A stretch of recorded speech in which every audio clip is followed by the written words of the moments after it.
el doctor Trajano me ha pedido compartir con ustedes algunas perspectivas acerca de un tema que hoy día cautiva la atención mundial, que es el tema de la guerra entre Rusia y Ucrania, y consideré que quizás para entender mejor este conflicto había que adoptar una perspectiva histórica.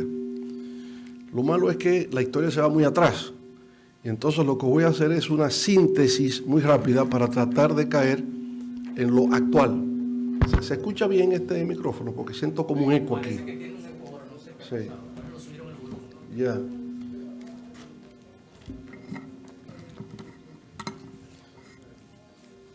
Bueno, entonces me permito compartir con ustedes lo que creo que son antecedentes de un siglo atrás, porque para entender lo actual hay que irse muy atrás. Y el acontecimiento más remoto que encuentro que nos conecta con la actualidad es la Primera Guerra Mundial. Porque, bueno, a finales del siglo XIX ya había tenido lugar la Segunda Revolución Industrial, habían emergido nuevas potencias, por supuesto Gran Bretaña, desde la primera revolución industrial ya era una potencia, el dominio de las rutas marítimas, el carbón como principal fuente de riqueza de aquella época, la emergencia de Prusia, que luego se convertiría en Alemania, Japón, ¿verdad?, que también ya era una potencia, en fin, Estados Unidos, que en esa Primera Guerra Mundial se va perfilando como futura potencia en el mundo, 1914, 1918, la primera gran conflagración mundial. Voy a la Primera Guerra Mundial por lo que resulta de ella.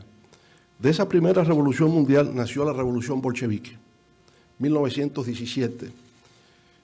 No se suponía que los bolcheviques llegaran al poder, pero Rusia era un país que no estaba preparado para la guerra.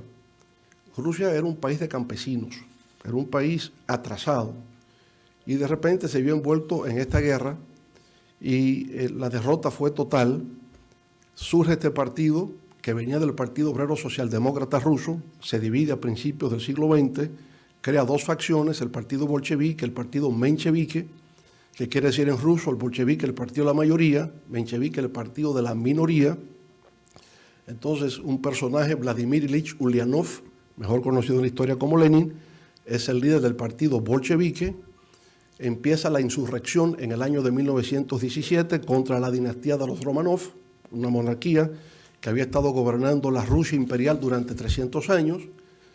Bueno, con motivo de esa guerra donde el ejército ruso se ve devastado, donde hay hambre, los campesinos no encuentran la suficiente paz para realizar su labor, y los bolcheviques con una consigna muy simple, conquistan el poder. La consigna era paz, pan y tierra. Y sobre esa base, en octubre del 17, llegan al poder, iniciándose la primera revolución socialista en el mundo. En principio, se quiere extender esa revolución socialista a otros países, fundamentalmente a Alemania. No resultó posible. La idea de la revolución permanente no resultó posible. En el año 1922, la Rusia tradicional imperial se convierte en la Unión de Repúblicas Socialistas Soviéticas, URSS, así Unión Soviética, compuesta por varias nacionalidades. Es decir, no había una sola, no es una nación como lo conseguimos en República Dominicana. Distintas nacionalidades, etnias, razas, lenguas, culturas se van a integrar en conformar eso que fue la Unión de Repúblicas Socialistas Soviéticas. Me fui 100 años atrás porque es justamente sobre las ruinas de la Unión Soviética que se levanta la crisis actual entre Rusia y Ucrania. Viene un periodo entre guerras, ¿verdad?, entre 1919 y el 39. Son 20 años en que habrá una paz relativa en Europa hasta que se produce la Segunda Guerra Mundial. ¿Qué ocurrió? El Tratado de Versalles, en primer lugar, en el año 1919. Fue ese tratado que le puso fin a la Primera Guerra Mundial, pero donde está el origen de la Segunda Guerra Mundial, en razón de que el ejército alemán no creyó que había perdido la guerra. El ejército alemán sintió que fue presionado a reconocer una victoria de las fuerzas aliadas en su contra. Y el Tratado de Versalles establecía una serie de medidas que humillaban al pueblo alemán. Sobre todo reparaciones de guerra. Tenían que pagar compensaciones a los enemigos de esa Primera Guerra Mundial. Y ahí está el origen, de alguna manera, del sentimiento nacionalista alemán y del surgimiento del nazifascismo, que va a representar a Adolfo Hitler. En ese periodo entre guerras surge la primera organización mundial que procura la paz y la seguridad en el mundo. Fue una propuesta del presidente Woodrow Wilson en los Estados Unidos para Doha, mientras plantea el surgimiento de una Liga de Naciones, una institución que fomenta la paz, ordenó la intervención militar de los Estados Unidos a Haití, a la República Dominicana y a Nicaragua. Bueno, 1922 tenemos el surgimiento del fascismo en Italia, que antecede al surgimiento del nazifascismo en Alemania, con la figura de Benito Mussolini.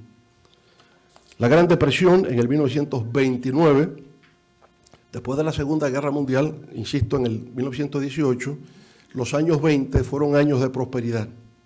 Yo recuerdo que aquí incluso los abuelos míos hablaban que esos años 20 fueron el periodo de la danza de los millones, como ellos lo recordaban. Y en efecto, los años 20 fue un periodo de prosperidad en todas partes del mundo, hasta que llega el 1929, que se genera una caída de la bolsa de valores en Wall Street.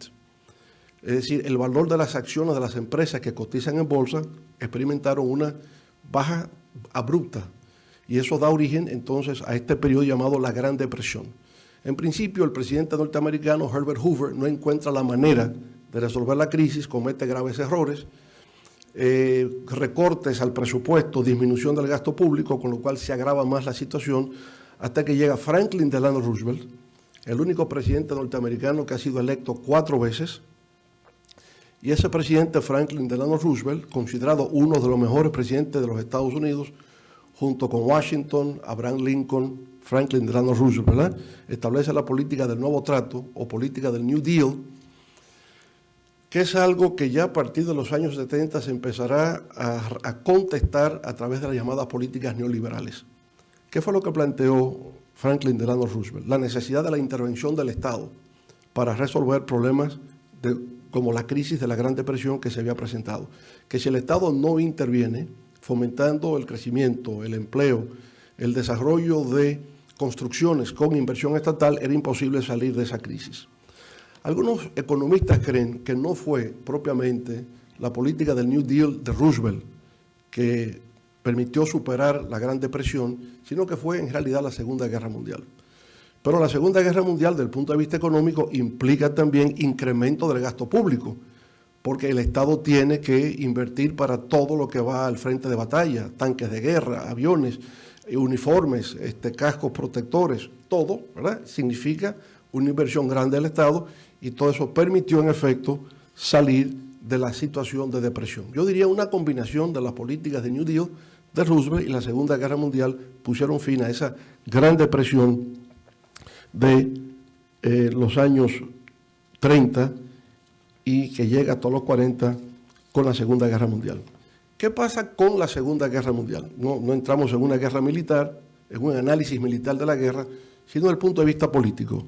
La derrota del fascismo. Es decir, esa corriente política de tipo corporatista que representó Mussolini en Italia y el Tercer Reich, el nazifascismo en Alemania, quedó derrotado con la Segunda Guerra Mundial. Pero al ser derrotado, el Ejército Rojo, es decir, el ejército de la Unión Soviética, venía desde Oriente hacia Occidente y llega primero a Europa, ¿verdad? Y por eso vemos esta imagen, el Ejército Rojo que toma el Reichstag en Alemania. El Reichstag es el Parlamento e instala la bandera de la Unión Soviética. Igualmente, cuando el Ejército Rojo se desplaza hacia la parte oriental de Europa, va controlando varios países que ustedes pueden identificar. Es decir, a Polonia, Checoslovaquia, Hungría, Rumanía, Bulgaria y el este de Alemania. Esos países que están en Europa Oriental empezaron a llamarse las democracias populares de Europa del Este, donde se instaló el socialismo, un modelo socialista. No se pudo lograr, en principio, con el triunfo de la revolución bolchevique, la expansión de ese proyecto, pero se logra ahora. Tras la Segunda Guerra Mundial, el Ejército Rojo llega ahí. Lo interesante es que ahí no se produjeron revoluciones, no fueron que los pueblos produjeron revoluciones. Es que terminó una guerra mundial, llegó el Ejército Rojo y se instaló un modelo de tipo socialista. Entonces vamos a tener ahora ya la Unión Soviética y las democracias populares del Este como países socialistas. El surgimiento definitivo de los Estados Unidos como potencia mundial. Estados Unidos reemplaza al Reino Unido a partir de 1945 como la principal potencia económica, militar, energética, tecnológica del mundo hasta el día de hoy. Y es, digamos, lo que de alguna manera hoy también se pone en cuestionamiento con la guerra de Ucrania. En 1945 se crea las Naciones Unidas en sustitución de la Liga de las Naciones. La Liga de las Naciones realmente no fue muy afortunada en su existencia. Ahora, con la Carta de San Francisco de 1945 se va a crear esta institución de la cual República Dominicana fue miembro original. De los principales miembros de las Naciones Unidas estuvo la República Dominicana. Bueno, la existencia de las Naciones Unidas como resultado de esa segunda gran conflagración mundial era para justamente garantizar la paz y la seguridad en el mundo. Crea unos órganos de dirección, la más importante es la Asamblea General, donde participan todos los Estados miembros, pero también el Consejo de Seguridad, donde hay países que tienen el derecho de veto, fundamentalmente 5, y otros países que se van turnando, 11 países que se van turnando en una representación periódica en ese Consejo de Seguridad. Con el fin de la Segunda Guerra Mundial, entonces vamos acercándonos a la actualidad porque surge la Guerra Fría. Y la Guerra Fría, en el fondo, es una política de contención que se elabora en Estados Unidos para evitar la expansión del comunismo a nivel internacional. Entonces, esa política nunca derivó en una confrontación armada entre las dos principales superpotencias post-Segunda Guerra Mundial, Estados Unidos y la Unión Soviética, pero sí muchas guerras en la periferia. Y por eso tenemos aquí esta definición de la Guerra Fría, la relación de poder bipolar a nivel mundial estuvo en manos de las dos grandes superpotencias de la época, Estados Unidos y la Unión de Repúblicas Socialistas Soviéticas. En 1949 se produce otra gran revolución de trascendencia en el mundo actual, el triunfo de la Revolución China, el triunfo del Partido Comunista Chino, encabezado por Mao Zedong, que desaloja de territorio continental la fuerza nacionalista del general Chiang Kai-shek, que pasan entonces a instalarse en la isla de Formosa, que hoy se llama Taiwán, y que es parte de los conflictos contemporáneos. Entonces ya tenemos que el marxismo, que el socialismo se ha extendido al mundo asiático. La Unión de Repúblicas Socialistas Soviéticas, el país con mayor dimensión territorial, y ahora llega el socialismo, el país con mayor población del mundo. Hay una combinación de territorio y población que se va dando dentro del mundo socialista. Y por supuesto, eso hace que Estados Unidos y Europa reaccionen constantemente y entiendan que deben tener alguna participación en cualquier lugar donde pueda surgir la idea de que ese país pase al modelo socialista. Por eso cuando Corea del Norte ataca a Corea del Sur en el año de 1950, Estados Unidos se integra a esa guerra, la guerra de Corea, de 1950 al año 53. La guerra de Indochina, que es la guerra de Vietnam, ¿verdad? En el fondo la guerra de Laos, la guerra de Camboya. Indochina era una colonia francesa y al término de la Segunda Guerra Mundial empieza la descolonización. Los pueblos que eran colonizados por las potencias surgidas a fines del siglo XIX reclaman su independencia y su libertad. Algunos la consiguen sin tener que derramar sangre, pero en otros hubo resistencia. Francia no soltaba sus colonias. Entonces, en Indochina, Francia se va a la guerra, en Vietnam pierde la guerra en el 1954, en la famosa batalla de Dien Bien Phu, y entonces los norteamericanos sustituyen a Francia en la guerra de Vietnam por el temor de que se pueda producir lo que llaman la teoría del dominó. Si permitimos que ya Corea del Norte sea comunista y que ahora también lo sea Vietnam, el mundo entero será comunista, hay que contenerlo, hay que evitarlo, y por eso Estados Unidos va a la guerra de Vietnam, a la guerra de Indochina, que va a terminar en el 1973, en la época del presidente Richard Nixon, en forma catastrófica, una derrota para los Estados Unidos. Porque al fin y al cabo, Vietnam del Norte, dirigido por Ho Chi Minh, ¿verdad?, quedó como país socialista, y al llegar a Vietnam del Sur, también Vietnam del Sur pasó a ser país socialista. Hungría había quedado bajo control soviético después de la Segunda Guerra Mundial, pero nunca se ajustó al modelo socialista. Y por eso se produjo una insurrección en Hungría en el año de 1956, que fue aplastada por una intervención soviética. Y esto es interesante verlo, porque estos países no se sentían cómodos con el modelo soviético. Se sublevan, pero así como venían intervenciones norteamericanas del lado nuestro, así también del lado oriental, Rusia, la Unión Soviética, mejor dicho, en aquel momento, intervenía para que se mantuvieran dentro de su bloque de poder. La primera rebelión de un país en el marco socialista fue Hungría, en el 1956. Después, en el 68, vino entonces la invasión soviética a Checoslovaquia. De igual manera, Checoslovaquia no se sentía parte del modelo socialista soviético, intentó sustraerse a ese proceso, pero se produjo otra intervención soviética aplastando la invasión, aplastando el movimiento separatista de Checoslovaquia. Fin de la Guerra Fría. Bueno, la Unión Soviética, ¿verdad? Después de la muerte de Lenin en el 1924, pasó Joseph Stalin, que dirigió el país hasta su muerte en el 1953. Luego vinieron varios otros gobernantes. Teníamos entonces a Brezhnev, Leonid Brezhnev, en la década de los 70 y los 80, muere y le va a sustituir un hombre que va, de alguna manera, a cambiar radicalmente la situación de la Unión Soviética, que es Mikhail Gorbachev. Antes de Gorbachev lo había sido Nikita Khrushchev, en los años 50. Nikita Khrushchev fue el que convocó el 20º Congreso del Partido Comunista de la Unión Soviética y planteó la desestalinización, la lucha contra Stalin, ya Stalin muerto. Y ya luego Gorbachev en el tiempo va a procurar también realizar reformas dentro del marco del modelo socialista soviético, con lo que él llamó la perestroika y la glasnost, ¿verdad? Perestroika, apertura, reforma, es la idea de Mikhail Gorbachev. Gorbachev no se propone liquidar el socialismo, se propone reformarlo. Pero los críticos, los historiadores entienden que el gran error de Gorbachev es que quiso hacer una reforma política sin tener una base económica, al revés de los chinos. En China, a partir de Deng Xiaoping, luego de la muerte de Mao Zedong, lo que se procura es una reforma económica.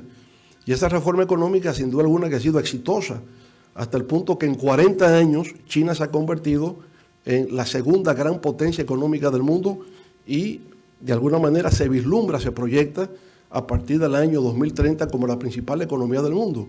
Y desde el punto de vista político, los chinos se definen a sí mismos como socialismo con características chinas.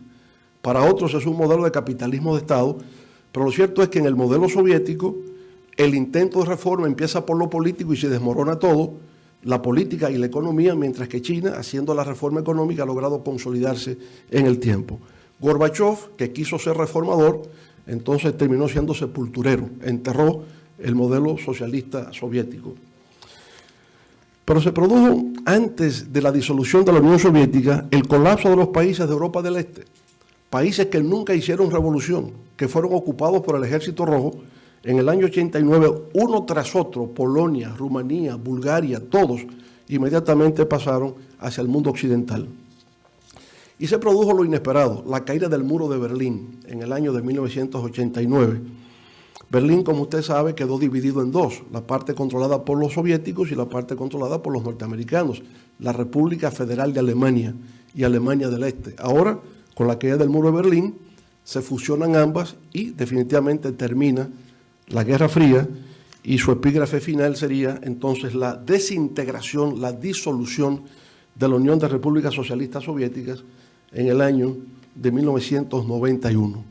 Ahora, ¿qué pasa cuando la Unión Soviética, creada en el 1922, desaparece de repente sin que se disparara un tiro? Todo aquello de la Guerra Fría, la confrontación de dos superpotencias, nada. La Unión Soviética cayó sola.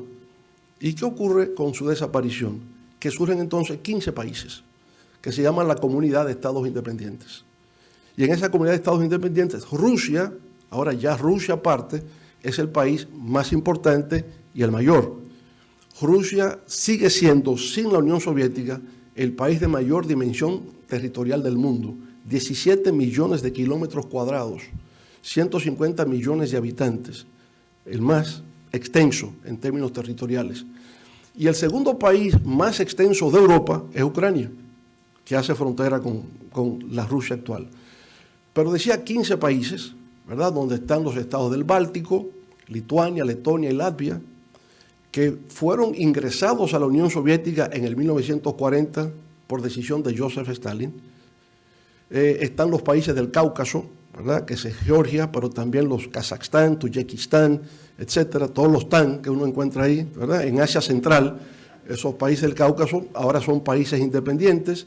Está Bielorrusia, está Georgia y por supuesto Ucrania, ¿no? Son 15 países que se crean cuando se disuelve la Unión Soviética. Estados independientes y soberanos, esa es la categoría. Se llega a acuerdos, todo el arsenal nuclear pasa a manos de Rusia. Todos entregaron sus arsenales nucleares a Rusia. Ucrania tenía armamentos nucleares en el momento de la disolución y pasa todo a manos de Rusia. A Rusia se le confiere el ser el sustituto de la Unión Soviética como miembro del Consejo de Seguridad de las Naciones Unidas y queda convertida en potencia nuclear. Por tanto, es el país, la nación más poderosa de la comunidad de estados independientes que se crea a partir de ahí. Bueno, se produce fragmentación política, ya después, en la posguerra fría. Por ejemplo, Yugoslavia, ¿verdad?, la Federación de Yugoslavia se divide en varios países, Bosnia, Kosovo, Croacia, Herzegovina, son los distintos países que nacen de la antigua Federación de Yugoslavia. Y la República y Checoslovaquia se va a dividir en la República Checa y la República Eslovaca. Entonces hay una tendencia también hacia la fragmentación. Bueno, y vamos entrando entonces a lo actual. Termina la Guerra Fría y ahora los historiadores no han sabido llamar el periodo que viene. Le llaman la posguerra fría. La posguerra fría. Y cuando viene la posguerra fría, entonces viene el gran debate. Y este mundo que viene ahora, ¿cómo lo definimos? Porque el anterior, el periodo de la Guerra Fría, podía decir ser una competencia entre dos ideologías, dos sistemas económicos, sociales, políticos, ideológicos que estaban en confrontación. El mundo comunista, el marxismo-leninismo y el capitalismo. Pero ahora ya no podemos hablar de eso. Ya el marxismo-leninismo desaparece como ideología en el ámbito geopolítico. Y entonces hay dos pensadores que van a tratar de presentar una interpretación de ese mundo nuevo que nace. El primero se llama Francis Fukuyama, está vivo, forma parte, le conozco, he conversado con él porque él es parte de lo que llama Diálogo Interamericano en Washington y bueno, he podido tener el privilegio de conversar con él. Él escribe un libro que aparece en el 1990-91 titulado El fin de la historia y el último hombre. Y lo que él plantea desde una perspectiva filosófica en este libro es que con la caída de la Unión Soviética ha habido un triunfo de la democracia de mercado y que el hombre ha llegado a la plenitud de sus aspiraciones de vivir en libertad, en justicia, y que eso se da solamente en el marco de un sistema de democracia liberal representativa y de una economía de mercado. Obviamente está equivocado. La historia va a engendrar nuevas dinámicas y nuevos procesos de confrontación y de lucha, de avance y de progreso y de retroceso. Pero fue, en el momento, un intento de presentar una explicación de hacia dónde iba el mundo. El mundo iba a ser el mundo de la democracia, el mercado y la prosperidad. Un profesor de él, Samuel Huntington, que ya sí falleció, escribe sin embargo un libro que se ha convertido en referencia, que se llama El choque de civilizaciones. Y lo que plantea Huntington es que de ahí en adelante lo que vamos a ver son choques no entre estados, no va a haber guerras entre estados, sino choques intraestatales, intrasocietales, ¿verdad?, en base a tribus, en base a religiones, etnicidades, etcétera. Que va a surgir de ese punto de vista el mundo islámico. El Islam va a tener ahora no solamente una representación religiosa, sino también política. Y el Islam y el mundo árabe se va a dividir entre sunitas y chiitas. Y por tanto vamos a ver conflictos entre ellos. Y lo vemos hoy día. Entre Arabia Saudita e Irak, o Arabia Saudita e Irán, son árabes, son musulmanes, y sin embargo están en conflicto. Y que vamos a ver entonces el mundo occidental, el mundo islámico, el mundo confuciano o chino, ¿verdad?, el mundo hindú, todas estas civilizaciones entrarán en conflictos o en choques entre sí en sustitución del conflicto ideológico capitalismo versus marxismo. Luego, la pregunta, ¿nuevo orden mundial? ¿Ha surgido un nuevo orden mundial? Bueno, lo que sí sabemos es que van surgiendo nuevas potencias, nuevos actores en el escenario político mundial. La crisis de Japón. Japón se proyectaba hasta los años 90 como el gran rival de los Estados Unidos en el mundo posguerra fría, pero Japón cayó en una situación de deflación de la que no ha podido salir y por consiguiente perdió espacio ante el surgimiento de China y naturalmente también de Rusia, que se va recuperando durante los 10 años posteriores a su disolución. Hay una Rusia que se va recuperando poco a poco. Y poderes emergentes que son fundamentalmente los BRICS, como veremos un poco más adelante. Pero ¿qué va a caracterizar realmente este mundo posguerra fría? Después que desaparece la Unión Soviética, ¿cuáles son las cosas que nosotros estamos viviendo y que va a caracterizar el mundo moderno? Primero, la globalización. Y la globalización en sus diferentes manifestaciones. La globalización es comercial, es financiera, es cultural, es tecnológica, es deportiva, es todo.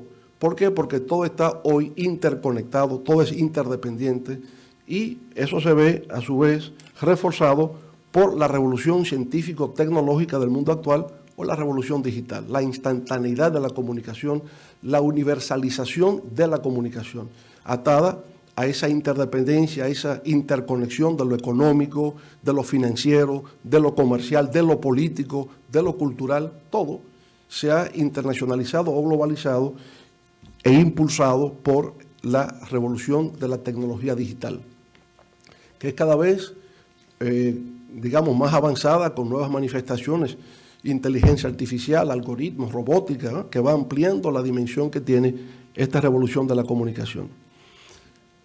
En un primer momento hay un poder unipolar por parte de Estados Unidos. Cuando termina la Guerra Fría, el único poder realmente existente son los Estados Unidos. Y por eso se dice el momento unipolar norteamericano. Pero eso va a durar hasta el ataque terrorista del año 2001, el 11 de septiembre, considerado como el primer ataque terrorista global, porque siempre ha habido terrorismo, pero terrorismo global, este fue el primero, que desde las cuevas de Afganistán hubiese alguien que planificase cómo atacar los símbolos del poder capitalista norteamericano, porque eso fue calculado.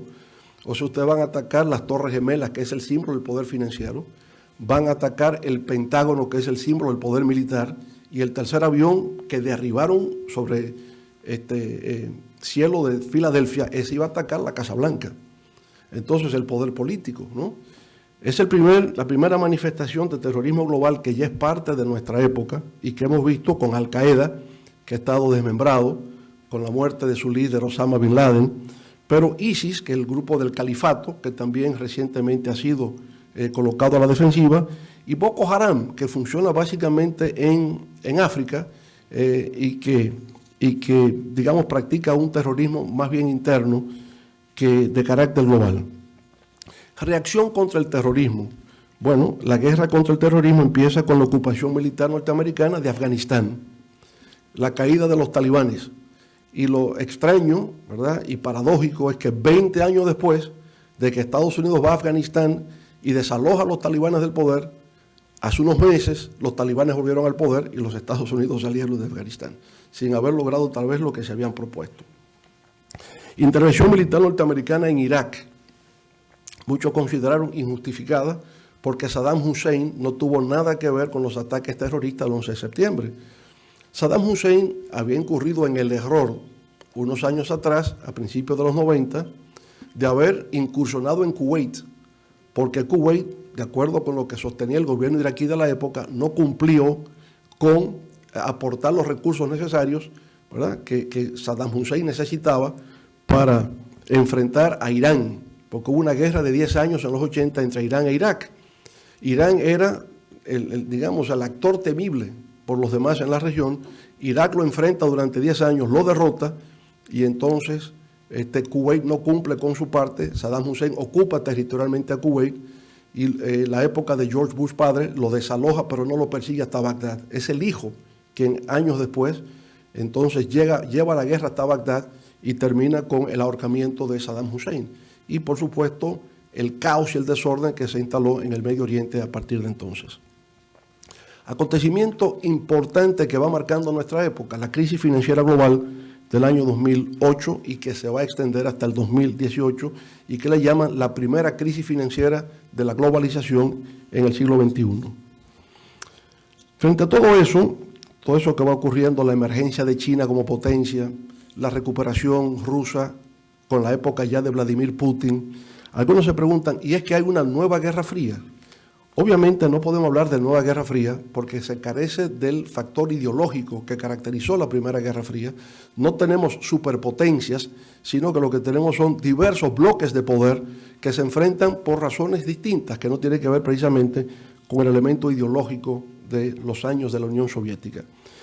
Elementos característicos sí, el papel de la OTAN, por ejemplo. La OTAN, como ustedes recordarán, y lo mencionó Trajano en su intervención, es la Organización del Atlántico Norte, es una alianza militar que se estableció después de la Segunda Guerra Mundial entre los países de Europa, Canadá y los Estados Unidos, para contener el avance del comunismo, porque fue en la Guerra Fría. La pregunta es, bueno, pero ya el comunismo cayó, y ahora la OTAN, ¿qué vamos a hacer? Entonces, todo el mundo creyó en aquel momento que la OTAN también iba a desaparecer, porque ya su objetivo, que era frenar el avance del comunismo, había desaparecido. De hecho, la organización contrapuesta a la OTAN, que es el Pacto de Varsovia, desaparece. Entonces todo el mundo cree que la OTAN va a desaparecer, pero no desaparece la OTAN, se queda. Y lo extraño es que en un primer momento Rusia iba a ser parte de la OTAN. Rusia mantuvo contactos y relaciones con la OTAN a través del G7, que es el grupo de países capitalistas más desarrollados. En un primer momento, las relaciones de Rusia en la época de Boris Yeltsin con Estados Unidos y con Europa eran relaciones cordiales, de cooperación y de intercambio. Rusia quería el mercado europeo, Europa quería acceder al petróleo y al gas ruso y habían relaciones cordiales. Y cuando llega Putin por igual, y cuando los Estados Unidos envía tropas a Afganistán, pasan por territorio y espacio aéreo de Rusia y se permite todo eso. Y tener bases en Rusia norteamericanas, todo eso era permitido, de manera que hubo un periodo bastante extenso, a través de 12, 15 años, donde las relaciones posguerra fría entre Rusia y Estados Unidos eran relaciones de amistad y de cooperación. Ahora, ¿cuándo empieza a deteriorarse esto? Bueno, empieza a deteriorarse cuando la OTAN empieza a expandirse. En lugar de desaparecer, ahora se va a expandir. Y empieza por los antiguos países socialistas de Europa Oriental. Polonia pasa a la OTAN. Hungría pasa a la OTAN. Checoslovaquia, el país checo y Eslovaquia pasan a la OTAN. Bulgaria, todos se integran a la OTAN. Bueno, Rusia mira eso con cierta preocupación. Bueno, pero han pasado a la OTAN, está bien. Pero luego los países del Báltico pasan a la OTAN. Lituania, Estonia y Latvia pasan a la OTAN. Y entonces empieza a verse que los países más cercanos que hacen frontera con Rusia, como Georgia, Ucrania, ¿verdad?, Bielorrusia, Moldavia, de alguna manera como que se busca la manera de que ellos también ingresen a la OTAN, y ahí es donde Rusia empieza a preocuparse.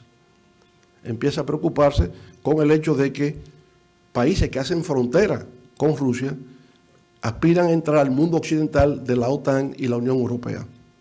Primero fue Chechenia, y con Chechenia pasó algo raro, porque Rusia envió tropas a Chechenia y perdió la guerra en la época de Boris Yeltsin. Después llegó Putin en el 99, la segunda guerra de Chechenia, y en ese caso sí, ya Rusia se impuso sobre Chechenia, que se mantiene dentro del bloque ruso. Bueno, ya vienen entonces las llamadas revoluciones de colores, la revolución naranja, la revolución rosada, ¿verdad?, que va a tener lugar en antiguas repúblicas socialistas soviéticas, como es el caso de Ucrania, el caso de Georgia, el caso de Serbia, cuando estaba ya Slobodan Milosevic. Y entonces Rusia entiende que esas revoluciones de color son auspiciadas por Estados Unidos, que es el poder norteamericano que está detrás. Y entonces inclusive Rusia prohíbe que la USAID, que conocemos bien aquí, no pueda tener presencia en Rusia, porque es a través de USAID que se está alentando movimientos contestatarios al poder ruso en la región. Entonces la gente de USAID no puede estar ahí. Ahora, hay un personaje interesante llamado Evgeny Primakov, que llegó a ser ministro de Relaciones Exteriores y primer ministro de Rusia, que yo pienso que es su pensamiento de alguna manera de lo que Putin se ha valido después para llevar a cabo la política exterior rusa. ¿En qué consiste el planteamiento de Primakov, la llamada doctrina Primakov? Primero, la influencia rusa en las ex repúblicas soviéticas y el Medio Oriente. Él plantea, está muy bien, estos países se independizaron, ya no son la Unión Soviética, pero esos países deben mantenerse bajo la influencia rusa, no incorporarse al mundo occidental. Segundo, la defensa del multilateralismo. Cualquier conflicto no se resuelve un país interviniendo en otro, sino en el marco de Naciones Unidas, la vía multilateral. Pero él plantea la creación de un triángulo estratégico entre Rusia, India y China, que es la base del proyecto ruso actual que se llama la creación de Eurasia, la Unión Euroasiática. Ahora, si ustedes se fijan, una alianza entre Rusia, el país de mayor extensión territorial, la India y China, los dos países con mayor población en el mundo, está hablando de algo muy potente. Y por supuesto la idea es que el que controle Eurasia domine el mundo.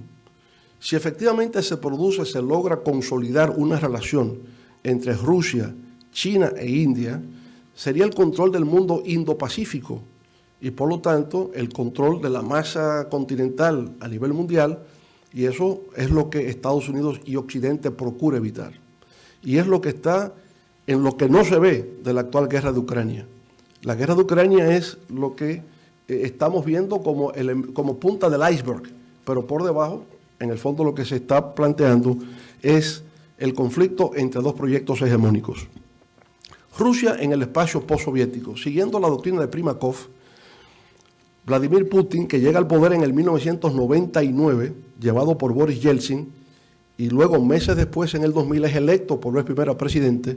Actualmente ha sido electo ya 4 veces. Hay elecciones en Rusia en el 2024, pero lo más probable es que se quede Putin de nuevo, porque ya se hizo una modificación a la Constitución, ¿verdad?, que le permitiría hasta una nueva repostulación en el año 2024. Bueno, ¿y qué es lo que dice Putin de lo acontecido en el 91? Putin dice que la disolución de la Unión Soviética es la catástrofe geopolítica más grande del siglo XX. Putin no acepta que eso haya ocurrido. Que la Unión Soviética perdiera su condición de potencia, imposible. Entonces, aquí lo que vamos a ver es Putin y su gobierno tratando de llevar a cabo una especie de reunificación de los que fueron antiguas repúblicas socialistas soviéticas, que sigan estando bajo la égida, bajo la influencia de Rusia. Ahora, él lo hace sobre la base de que Rusia fue un país humillado, y lo fue. Cuando se disuelve, Rusia fue un país ignorado, desdeñado, de cuarta categoría, lo que fuera, y ellos sintieron eso porque de una potencia que lo eran, respetados en el escenario internacional, de repente no son tomados en consideración. Crisis económica, escasez, desempleo, igualmente el caos político permanente, un presidente Boris Yeltsin que era alcohólico, había perdido el control de la situación. Entonces Rusia pasó a un plano realmente degradante.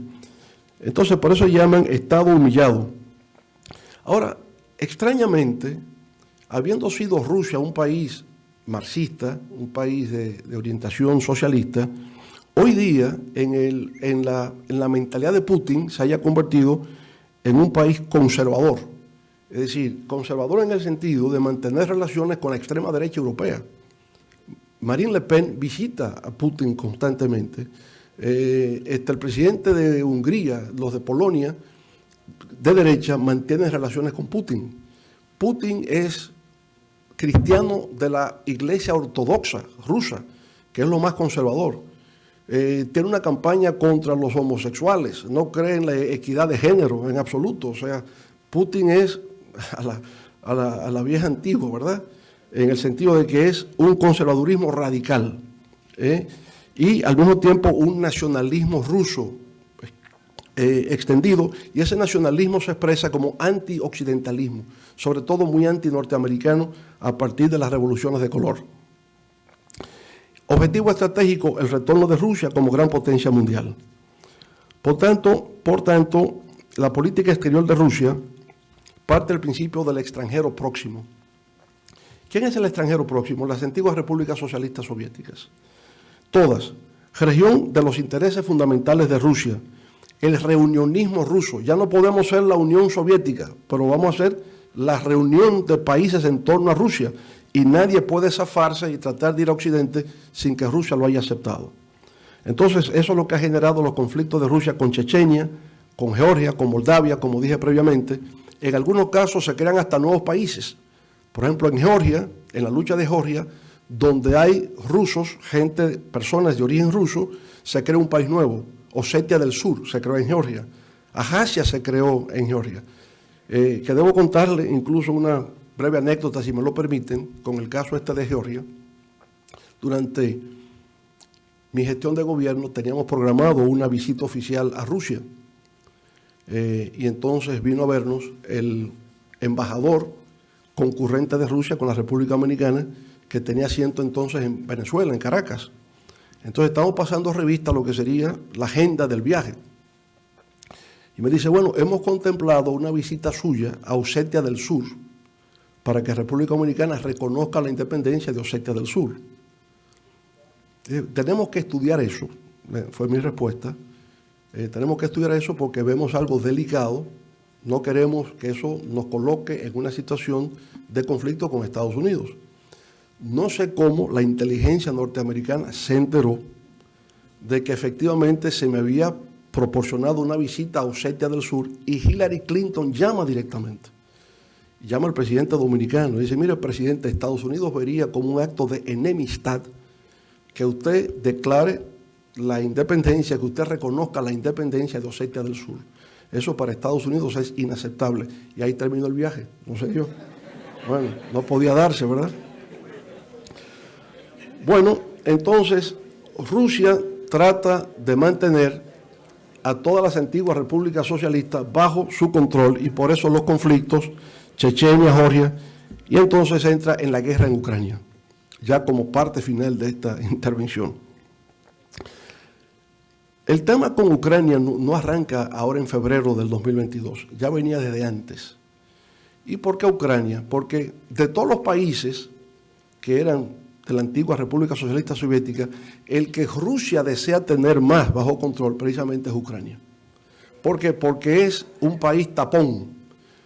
Cuando los alemanes invadieron a Rusia, tuvieron que pasar primero por Ucrania para llegar a Moscú.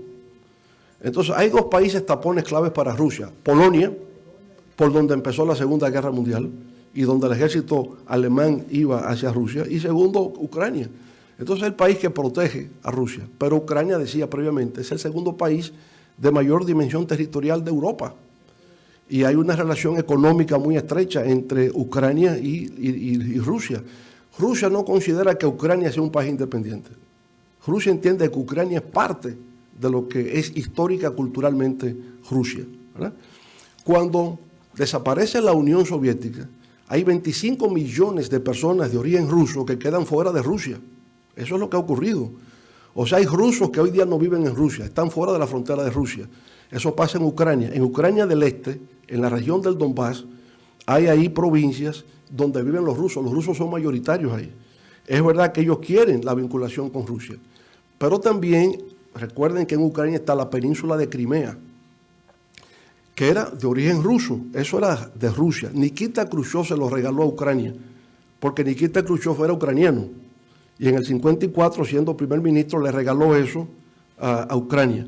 Cuando desaparece la Unión Soviética, los rusos dicen, devuélvanos lo nuestro. Eso fue cuando éramos soviéticos y ustedes eran una república soviética. Ya no lo somos, queremos de nuevo la península de Ucrania, la península de Crimea. Ahora, ¿por qué es tan importante la península de Crimea? Porque hay un puerto de mar, el puerto de Sebastopol, que queda en el sur, que da al Mar Negro. Y la flota rusa que está en el Mar Negro, para salir al Báltico y del Báltico al Mediterráneo y del Mediterráneo al Atlántico, necesita eso. Entonces los rusos no le van a ceder jamás a nadie la península de Crimea ni el puerto de Sebastopol. Lo lograron en el año 2014, se quedaron con eso. O sea que eso no es de ahora, ya lo tenían. Venimos ahora al 2022 y entonces todavía estaba la idea de si Ucrania entraba a la Unión Europea y a la OTAN. Rusia se va a oponer siempre, eso no es posible. Ya se sabe, independientemente del desenlace de esta guerra, que Ucrania no podrá entrar a la OTAN, porque Rusia jamás lo va a permitir. Ahora, La pregunta es, si ya de hecho desde el 2014 Rusia tiene el control físico de la península de Crimea, de la región del Donbass, ¿por qué esta incursión militar ahora? En realidad, esa es la parte que no ha tenido como mucha explicación lógica, porque la doctrina militar rusa había consistido en tratar de dominar en forma indirecta. Influimos, pero no intervenimos directamente en forma militar. Algunos consideran que esto ha sido una sobreactuación que ha tenido Putin y que por consiguiente tendrá consecuencias que ya está teniendo, las sanciones económicas, el aislamiento internacional, ¿verdad?, que Rusia ha tenido como consecuencia de esta incursión militar. Se entiende que si Rusia tiene un interés legítimo de protección a su seguridad, la vía diplomática, la vía política, la vía del diálogo debió haber sido resultado. No ha sido así. Ahora, en el fondo, ¿qué pasa? Ucrania, decía, no es más que una cortina de humo para un problema ulterior, para un asunto ulterior, que es la construcción de un nuevo orden multipolar en sustitución del mundo unipolar o de hegemonía norteamericana. Ese es en el fondo el problema. Entonces, el poder se desplaza. La concepción que hay en Rusia es que el poder económico, el poder político se ha desplazado del Atlántico al Pacífico, del mundo europeo y el mundo norteamericano al mundo asiático, al mundo de China, al mundo de Japón, que ahí es donde está el poder hoy día realmente, ¿verdad? Y entonces están los BRICS, que sería Brasil, Rusia, India, China y Sudáfrica, como lo que sería ese nuevo orden multipolar en sustitución del mundo unipolar. Lo ha dicho Sergei Lavrov, el actual ministro de Relaciones Exteriores. Los BRICS constituyen un nuevo modelo de relaciones globales que superan las viejas barreras de este-oeste o de norte-sur. Como aliado de Rusia estaría China, que tiene ahora la iniciativa de la Ruta de la Seda, ¿verdad?, que lleva proyectos de desarrollo de infraestructuras por África, aspira por América Latina, por Europa, conecta un puente entre Asia, Europa, ¿verdad?, y el mundo occidental, y que obviamente está demostrando un gran poder en ese sentido. Así como Rusia desea tener control de sus antiguas repúblicas soviéticas, China aspira a tener control del mundo chino. O sea, de toda la cultura china, la República Popular desea tener el control cultural. Por eso Hong Kong. Hong Kong, de origen chino, era colonia británica, los británicos las entregan en el año 97, bajo la premisa de un país, China. Hong Kong y China es un solo país, dos sistemas. Pero hoy día China no cumple con eso. China quiere que Hong Kong sea parte integral de la República Popular China. Lo que queda pendiente es Taiwán, que Taiwán también sea parte integral de China. Pero Estados Unidos tiene un acuerdo con Taiwán, que no lo tiene con Ucrania. Y es que cualquier agresión contra Taiwán requiere una respuesta colectiva donde Estados Unidos tendría que participar.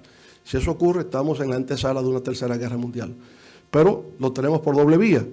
Por la vía del frente europeo asiático, Ucrania, ¿verdad?, donde hoy día la Unión Europea y Estados Unidos están muy al acecho, no participan directamente porque Ucrania no es miembro de la OTAN y no hay reacción colectiva de defensa frente a la agresión rusa. Pero hoy las armas que están usando los ucranianos son armas norteamericanas y son armas europeas.